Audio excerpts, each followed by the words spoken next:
Assalamualaikum warahmatullahi wabarakatuh. Salam sehat, salam sejahtera untuk kita semuanya. Semoga semua dalam kondisi sehat walafiat. Izin perkenalkan diri, saya Taufik Raharjo. Saya adalah salah satu mahasiswa DMP 20 SPIPB. Pada kesempatan kali ini, saya akan menyampaikan materi tentang agensi teori in investment model. Nah, yang kita bahas pada kesempatan kali ini, kita mulai dari apa itu agensi teori. Setelah itu kita akan melihat model-model yang digunakan di dalam melihat agensi problem di sini. Terus ada referensi di akhir pertemuan ini. Yang pertama, kita akan melihat tentang apa itu agensi teori. Agensi teori ini dicetuskan atau ditemukan atau di-create atau istilahnya disampaikan pertama kali oleh Michael Jensen dan William McLean. Makanya sering kita sebut atau kita kenal bahwa sebutan agensi teori Jensen and McLean. Nah, siapa beliau? Michael Jensen ini adalah salah satu profesor emeritus di Business Administration di Harvard University. Nah, yang kedua yaitu McLean. Beliau ini adalah Dean Emeritus di University of Rochester. Nah, kita mulai dari pembahasan awal, yaitu tentang apa itu agensi teori. Agensi teori ini muncul ya, menggambarkan hubungan antara kedua belah pihak, di mana ada dua belah pihak. Yang pertama adalah prinsipal, yang kedua adalah agent. Siapa itu prinsipal? Prinsipal adalah para investor, shareholder, ownership dari sebuah perusahaan, di mana para prinsipal ini menginvestasikan uangnya untuk dijalankan di dalam sebuah usaha yang dijalankan oleh para agent atau di sini manajemen. Nah, sehingga bisa dikatakan manajemen inilah yang mempunyai kontrol penuh terhadap perusahaan. Nah, kedua belah pihak ini itu biasanya akan mempunyai contractual agreement sebagai sebuah perusahaan yang profesional. Nah, di sini kita akan melihat beberapa behavior yang ada di dalam hubungan antara kedua ini. Yang pertama adalah boundary rational, dan yang kedua adalah utilitas maximizer dan keegoisan di antara mereka ini. Nah, kita akan melihat hubungan keduanya. Ternyata ketika mereka punya hubungan ini tidak baik-baik saja, itu kita sebut dengan agency problem. Apa itu agency problem? Agency problem itu melihat di behavior di para prinsipal ini. Mereka ini kan punya uang, mereka ini orang yang sangat rasional, di mana uangnya itu disampaikan kepada para manajemen agar uangnya itu berkembang dengan baik.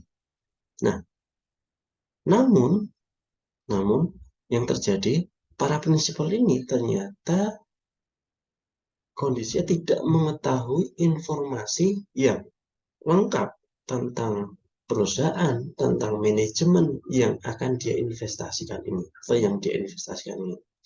Maka di situ akan muncullah yang pertama, ada sebuah adverse selection, ada kesalahan seleksi yang merugikan begitu. Akibat apa? Akibat adanya informasi yang disembunyikan. Nah, disembunyikan oleh siapa? Disembunyikan oleh para manajemen atau perusahaan itu.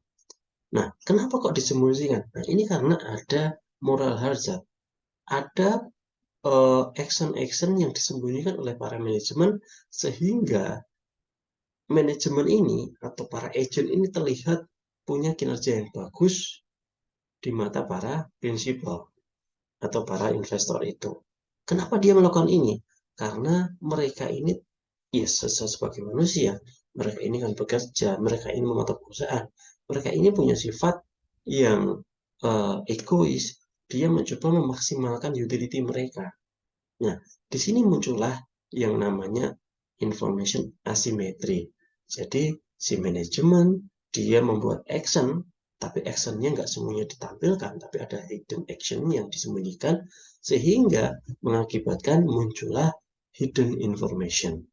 Nah, dari kedua inilah problem itu muncul, yaitu agensi problem muncul akibat information asymmetry. Nah,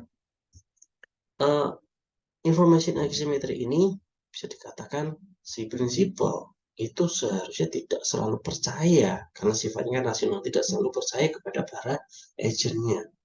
Nah, karena tidak percaya itu, akhirnya si para manajemen ini ingin mencoba membuat action-action yang untuk agar dipercaya oleh para prinsipal itu.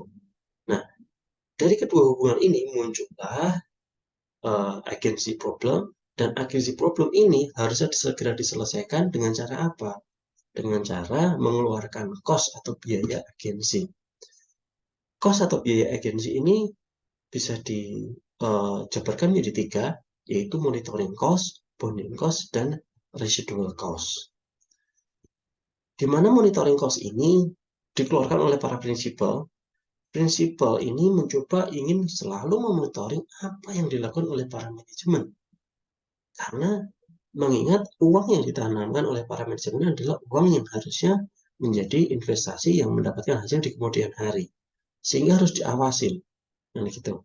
Kalau tidak diawasin, mereka punya anggapan bahwa nantinya si agent ini bisa mempermainkan mereka. Nah, begitu pula di sisi agentnya juga mereka akan mengeluarkan cost yang namanya bonding cost. Ini mencoba ingin membuat sebuah bonding, membuat kedekatan dengan para prinsipal. Nah, bagaimana caranya? Banyak sekali mungkin bisa menggunakan biaya-biaya untuk mendekati secara pribadi, gitu ya, atau membuat kinerjanya terlihat baik. Namun, ada satu cost lagi yang tidak luput. Ketika kedua cost ini tidak sama-sama efektif, nah, akhirnya tidak berhasil. Dari sisi prinsipal mengeluarkan monitoring cost, dari sisi bonding cost tidak sudah mengeluarkan cost yang namanya bonding cost, namun agency problem ini masih selalu ada, kan gitu. Asimetri informasi ini akan selalu ada. Si prinsipal tidak percaya kepada agent, si agent juga tidak memberikan informasi yang lengkap kepada si para prinsipal. Nah, muncullah yang namanya residual loss. Nah, residual loss ini adalah biaya yang harus ditanggung keduanya akibat tidak tidak punya solusi, gitu, tidak adanya solusi terhadap agensi problem ini. Nah, ada beberapa model yang biasa digunakan di dalam investasi. Ya, kita melihat di agensi teori investment model ini yang saya coba ambil dua sampel saja dari Hersugondo dan Cotley Hansen 89. Ada beberapa hal yang biasa dilihat atau menjadi variabel penentu apakah agensi problem ini ada di dalam sebuah investasi. Itu bisa dilihat dari dividends, dari investmentnya, dari leverage-nya, terus mungkin ada di beberapa penelitian yang lain itu tentang size-nya, terus owner-nya ini apakah termasuk family business atau tidak, dan lain sebagainya, dan sebagainya. Nah, nanti akan kita dalami lagi tentang variabel-variabel apa saja yang biasanya related dengan agensi teori ini. Nah, di dalam sini kita akan melihat bahwasanya ketika ada dividen, nanti apakah dia akan mempengaruhi kepercayaan para prinsipal atau tidak, yang gitu ya. Nanti bisa dilihat dari model-model pelaku, dan model ini mungkin akan sangat berbeda di dalam industri yang berbeda juga, di dalam kurun waktu yang berbeda, di dalam tren yang berbeda. Oke? Nah, untuk referensinya, ini ada seperti disampaikan di sini, dan ada salah satu referensi dari Jensen A. McLean tentang managerial behavior. Oke, saya kira cukupkan sekian presentasi dari saya. Terima kasih. Sampai ketemu lagi. Wassalamualaikum warahmatullahi wabarakatuh.